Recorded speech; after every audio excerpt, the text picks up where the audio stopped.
Good morning and welcome to America's Home Cooking. I am making an egg bread, but some people call it challah bread, but I am definitely making an egg bread. We need 10 3/4 ounces of chicken broth, and we're going to have to heat this up. And this is my chicken broth. And here's the fat.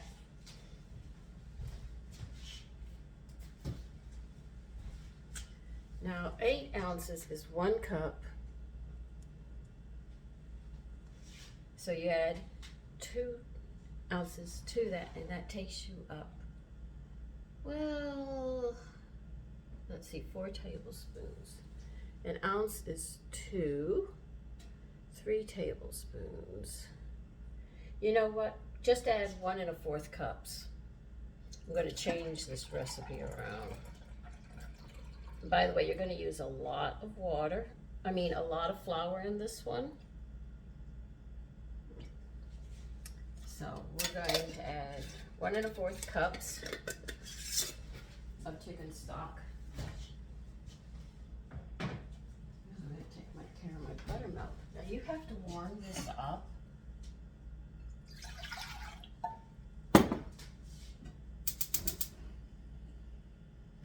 And in a bowl, we are going to add 1 1/4 cups of water, cold water, because that's going to be warm.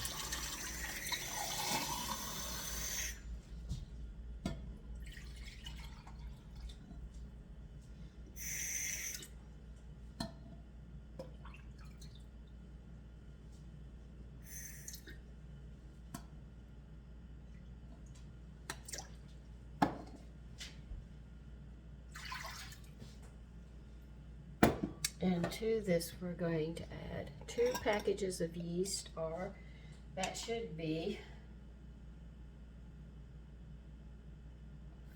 4 1/2 teaspoons if you're measuring it out this way.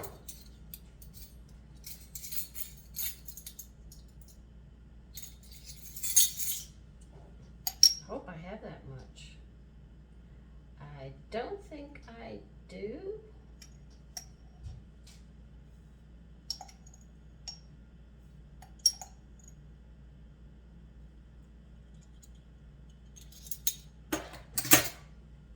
Well, I just did that, didn't I?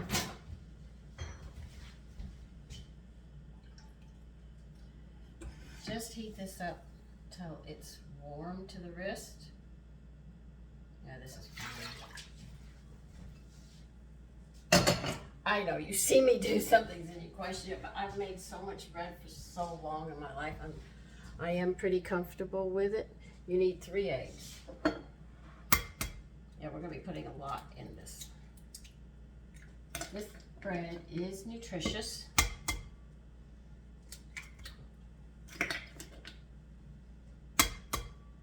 It's got the protein in it, and it does have some B vitamins from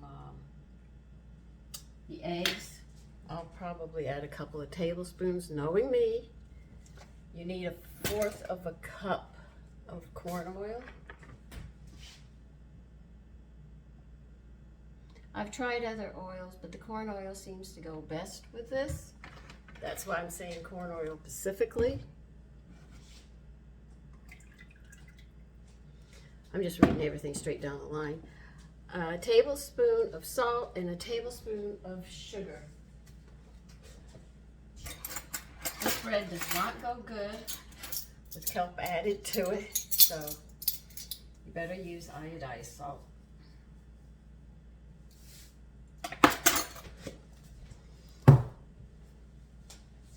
Somebody asked me,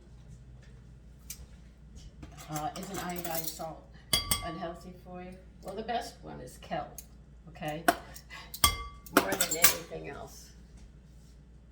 Because you do need iodine. But all salts have sodium, but the one with the lowest amount of sodium is actually kelp.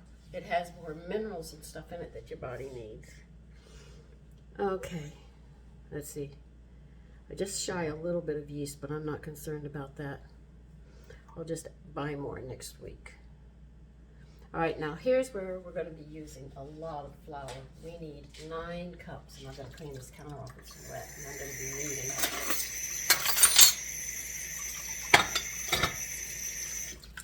you're gonna need a big bowl. This one is not a sourdough. This is just a regular yeast bread.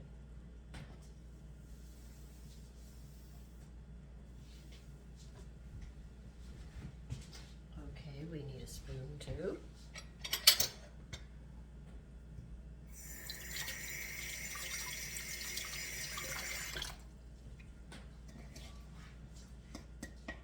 We're gonna start adding stuff to this now.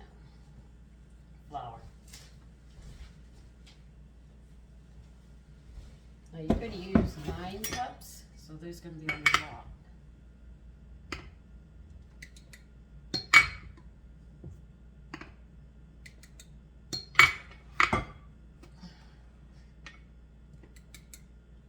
We'll start off with 2 cups, maybe a little more.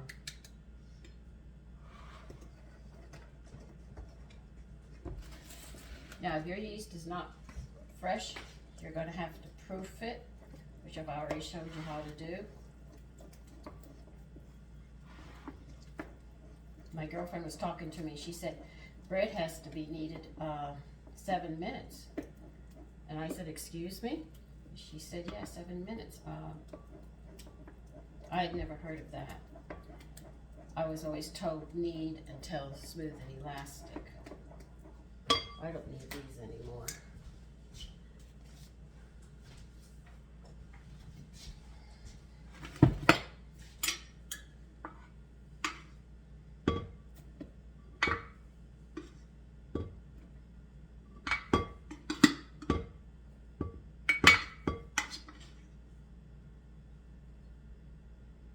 That's 4 cups, just about.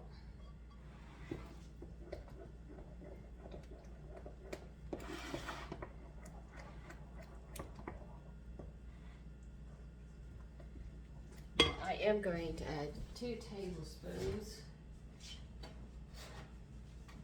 of wheat germ into this. How do I know? Well, I've done it enough times. I know what 2 tablespoons look like.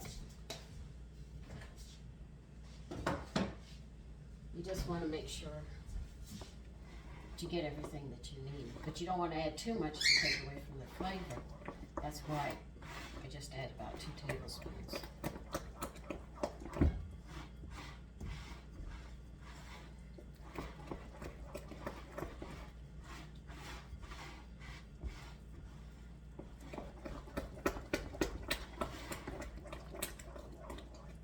Now, if you can't find raw wheat germ, listen, toasted wheat germ works just as good, so don't worry about it.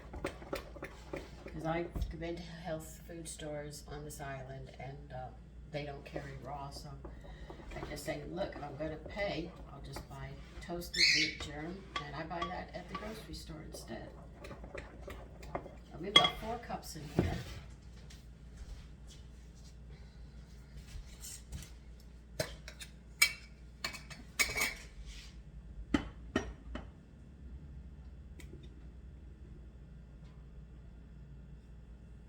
That way I'll get the rest of that out. Did I pour it on top of that? Yes, I did, and you didn't tell me.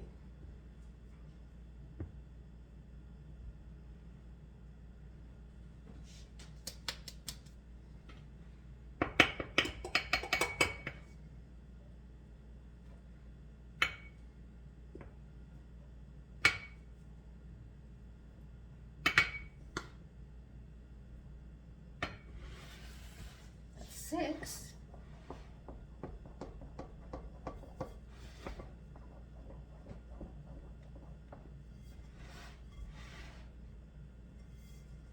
Now the reason I don't add powdered milk is because I do have the chicken broth, and I added 3 eggs. I want to make sure I get all those B vitamins, so.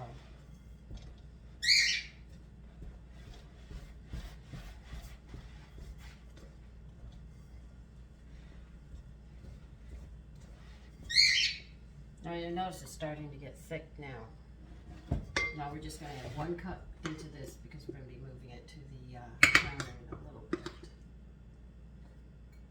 That's 7.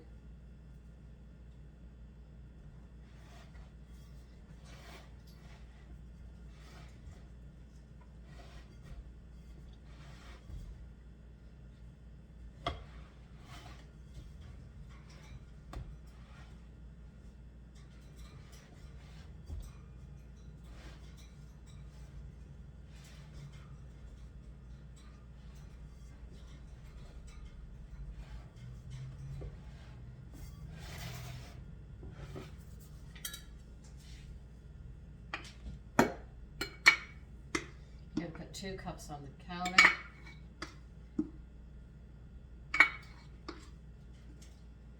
And that should take you up exactly to 9 cups. And please remind me not to put the flour in there without taking that measuring cup out.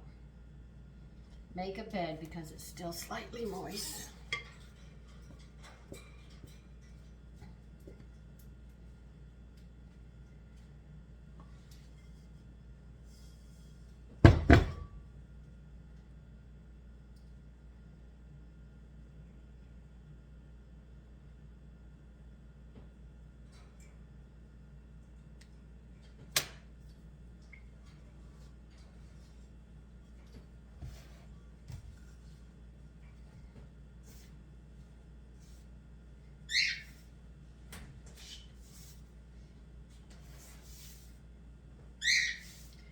Now you're going to fold it in until you can get to the point of kneading it. It'd be easier to work with.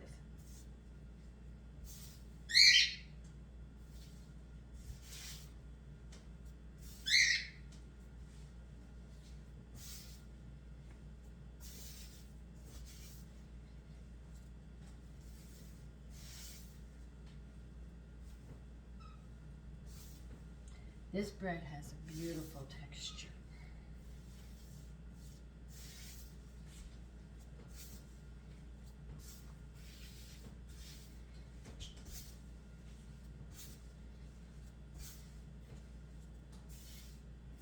Now, I'm not going to tell you how long you have to knead something. You have to be able to look at it and know it and what you're looking for.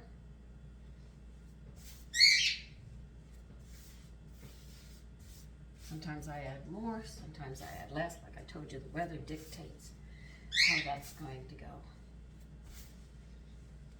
But it never goes over half a cup more. Never. Half a cup less, maybe half a cup more, and that's it.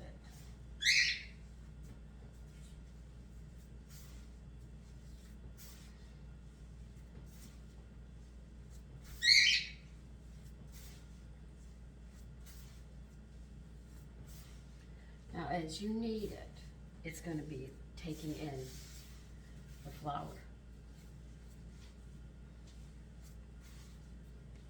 And sometimes it'll stop and it won't take any more than you know it's completely ready to rise.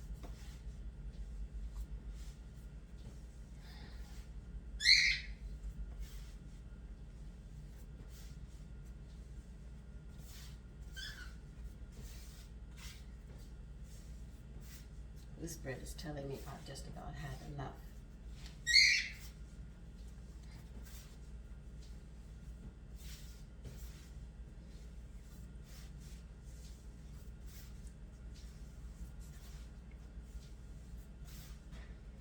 Now, any recipes that call for eggs, please remember they're talking about large eggs. That's why when you go in the old cookbooks, if they say 14 eggs, their eggs were smaller, so you have to count for every 2 of their eggs. It would be 1 of ours today. And if you're using extra large, you'll find out you're going to have a miscalculation.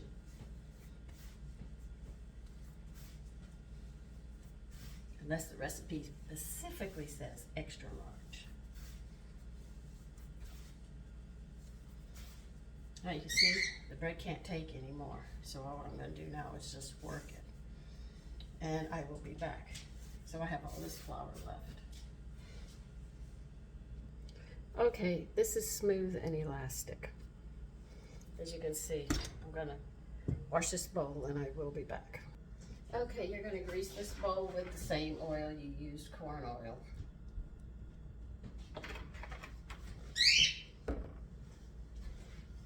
We will let this sit till it doubles in size.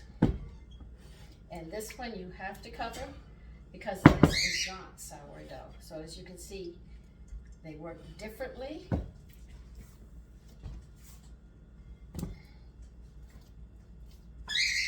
Twist it, flip it over, make sure it's greased all over, and put a couple of towels over it. And I'm going to get some clean towels because I just put these out and I need them.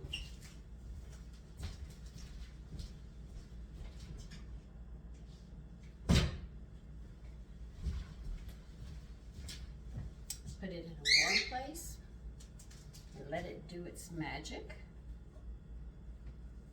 And then we will sit there and get it ready for its second rising.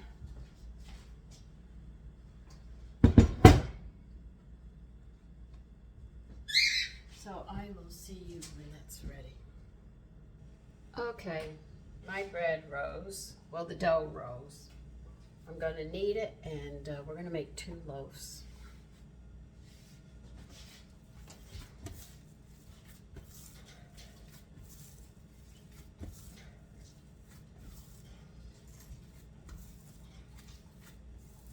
Now, in cold weather, sometimes the dough, when you work with yeast, will not rise double within an hour's time. In the summer, it does. Don't worry, just give it its time to do what it has to do. The reason I'm kneading it is I'm going to be working it again.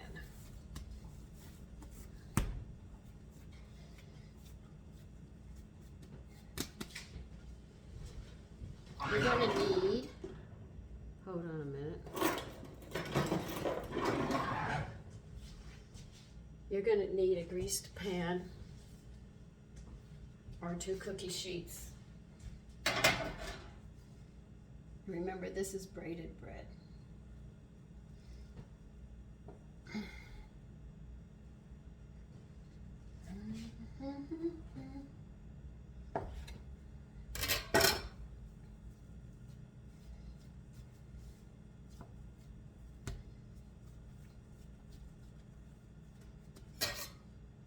Now you cut it in half, and then you're going to take a half and braid it into thirds. Divide it into thirds.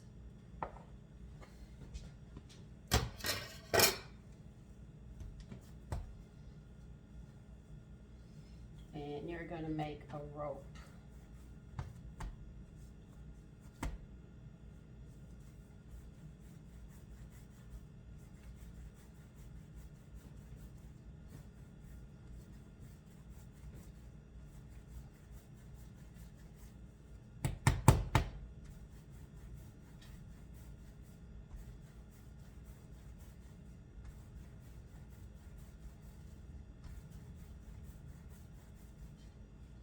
Let me see how long this is.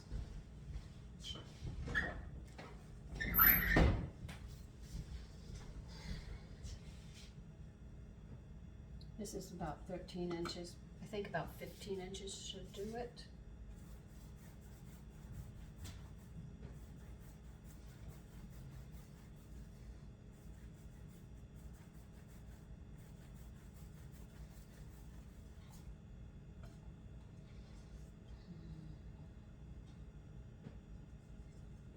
That's about 15 inches.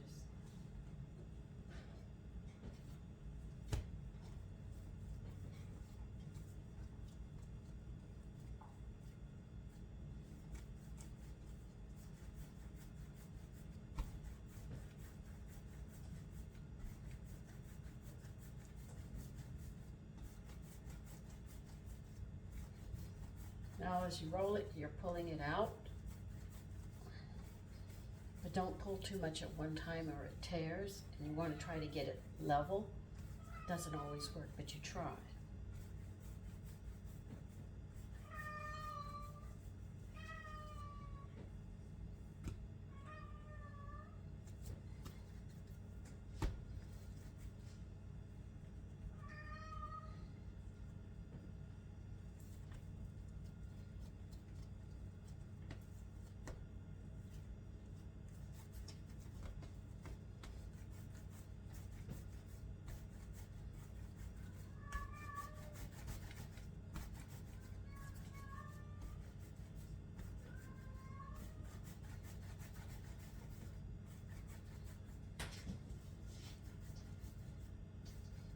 See, if you pull it too hard, the center gets real thin.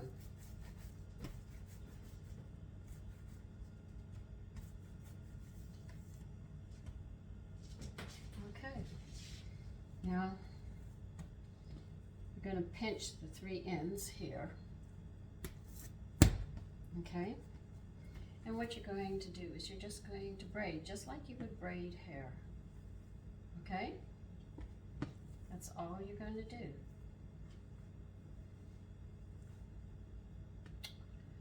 Okay, here and here. Now you pinch these ends and pinch them under.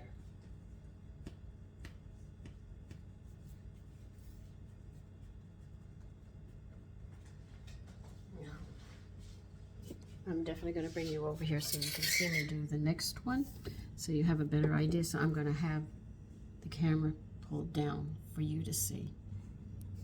Okay, I already did one, and this is what it's going to look like when you get done. If I can get this bent a little more. So when you pick it up, make sure you roll your hands underneath it like this to support it. When you put it on the pan, it'll be nice and neat.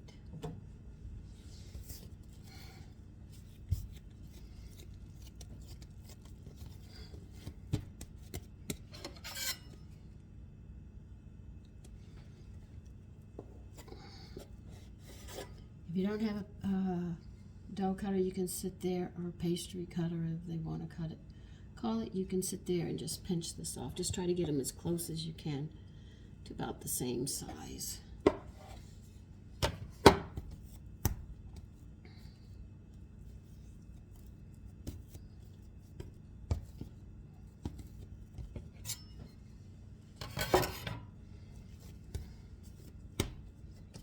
Now where I cut it, I roll it up, and I'm going to pinch it because I want to roll this out.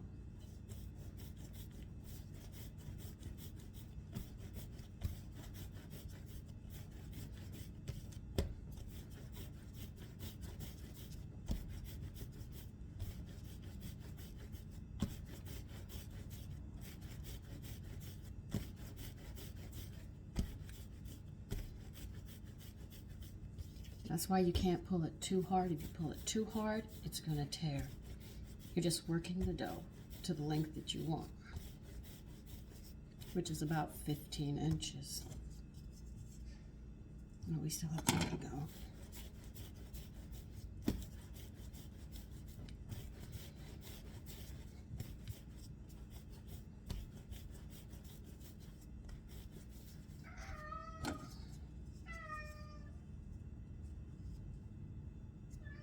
That's just about it.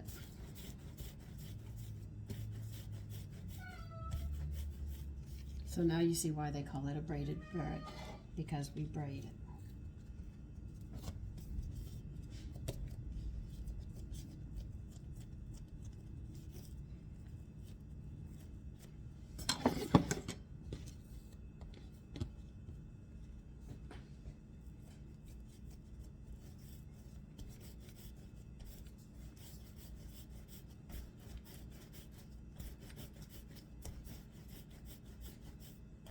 So see, I do pull it apart, but I do it slowly. So that way, it doesn't tear.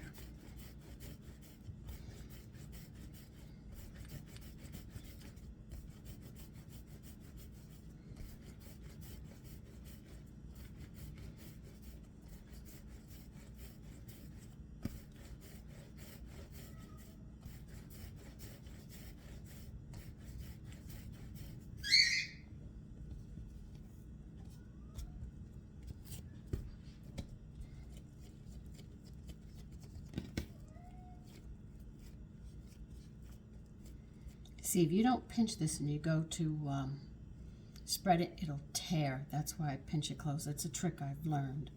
If you don't pinch that really good to close it, and you do this, it starts tearing right away.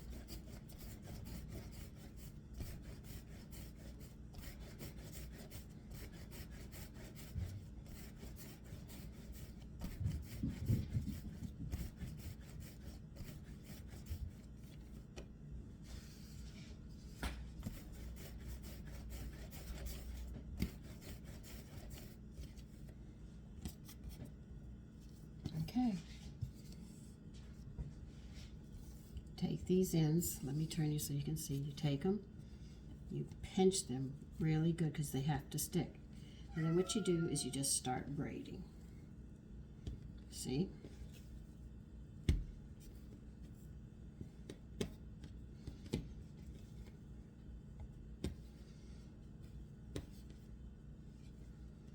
And then when you get down here, you pinch these really close. All right? I'll bring the pan over here for you to see. I already have one on, so you might as well see how I have them. Because if you don't pinch these ends really good, they will fall apart.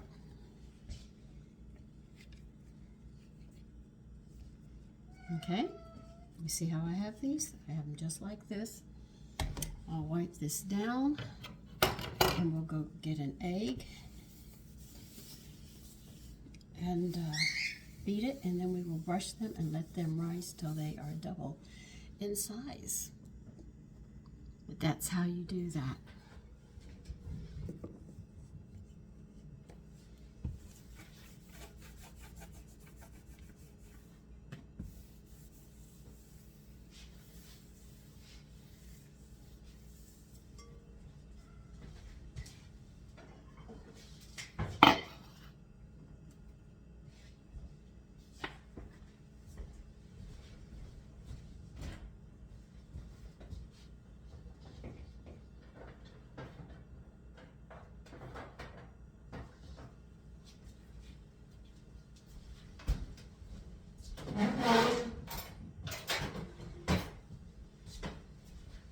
Now, I know this is braided bread.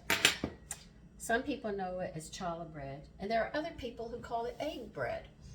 So there's like 3 names because there's a lot of eggs in this. A lot of people will call it an egg bread. So you can see the different names. It just depends on who makes it.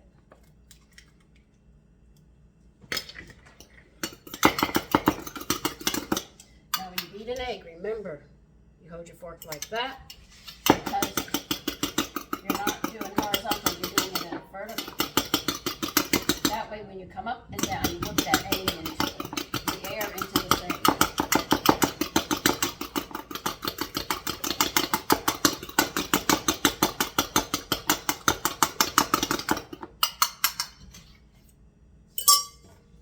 We're going to brush these.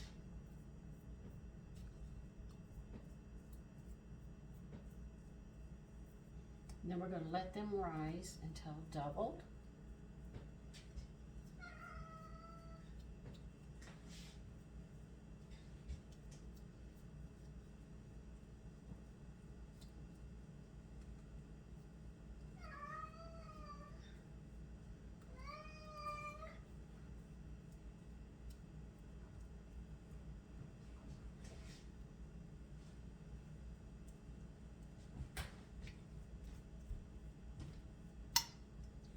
Sometimes I think about putting poppy seeds on it, you know, just to be different.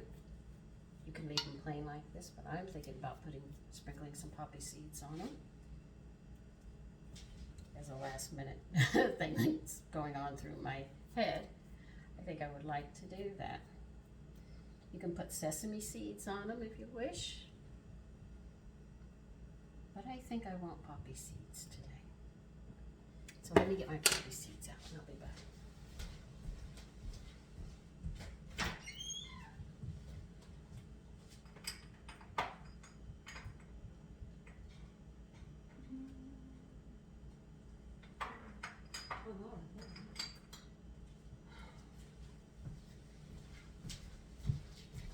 Now remember, we're just being different, but if you have sesame seed and you want to put those on, or you don't want to put anything on them, you don't have to.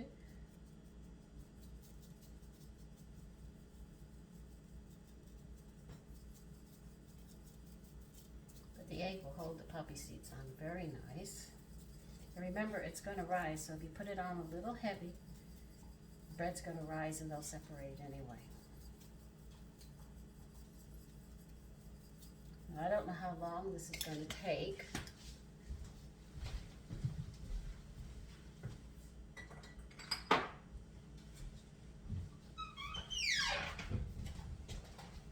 So yours might move faster than mine. So I'm going to give you the cooking time and the temperature. because I have to use my phone, so I'll show you in the last part what it looks like, okay? All right, you're gonna cook it at 350 degrees, and you are gonna bake it for 30 minutes. Now remember, when it's done, you've got to take it off the pan and put it on a rack to cool completely, because if you leave it there, it gets hot, it stays hot, as it cools, it's gonna go back to dough, and that's not what you want. You need all that air circulating around it. This is why you use racks. So I'll say it one more time. They're gonna bake for 30 minutes at 350, and when they come out, please put them on a rack and cool. Now, if you want to freeze them, wait till they're totally cooled, and then you can throw them in the freezer, take them out the night before when you want to use them. So I'll see you when these are completely done cooking and all, because I think I'm going to have a wait because the weather's still chilly. So listen, take care, and I'll see you in part 3, I guess, or when I do the short and just show it, you'll see it.